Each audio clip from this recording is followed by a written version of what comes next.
Tout d'abord, je vous salue ainsi que tous vos invités. Je vous prie d'accepter mes excuses pour ce léger retard, ainsi que vos auditeurs.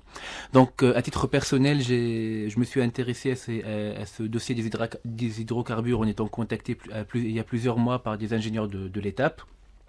J'ai même eu quelques entrevues avec Monsieur Sofiane Erguigui pour m'intéresser à ce sujet-là. Et qui représente Revenue Watch, qui est une nouvelle organisation implantée en Tunisie. Tout à fait. Revenue Watch qui, par ailleurs, va mettre la Tunisie sous la loupe à partir de 2015, oui.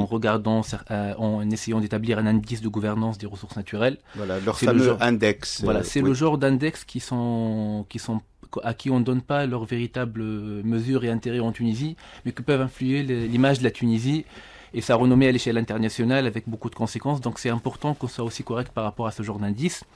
Donc Tayar Dimokrati aussi s'intéresse dans notre commission sur l'environnement à ce dossier-là.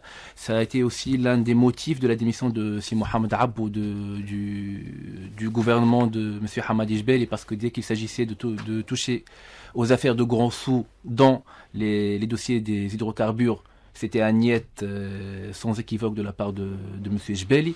Donc nous sommes à Tayar Dimokrati très sensibilisés à ce sujet-là. Et c'est à ce titre-là que nous saluons et vraiment on trouve que c'est pas du chantage, mais c'est de la conviction que met notre député, le député du peuple, en mettant beaucoup d'énergie, en mettant tout son poids d'élus derrière cet amendement-là, parce que nous considérons à Tayar Dimokrati que c'est l'un des amendements, ce sera l'un des articles les plus progressistes de notre Constitution. C'est à ce titre-là que nos députés ont fait partie des 70 députés à avoir signé la demande d'amendement. Donc sur cette question-là, nous soutenons complètement cette initiative et nous déplorons qu'elle ait échoué à une voix près, je pense, première fois. En premier vote. J'espère que le parti qui a le plus grand nombre de sièges puisse assumer sa responsabilité et voter plutôt massivement en faveur de ces articles.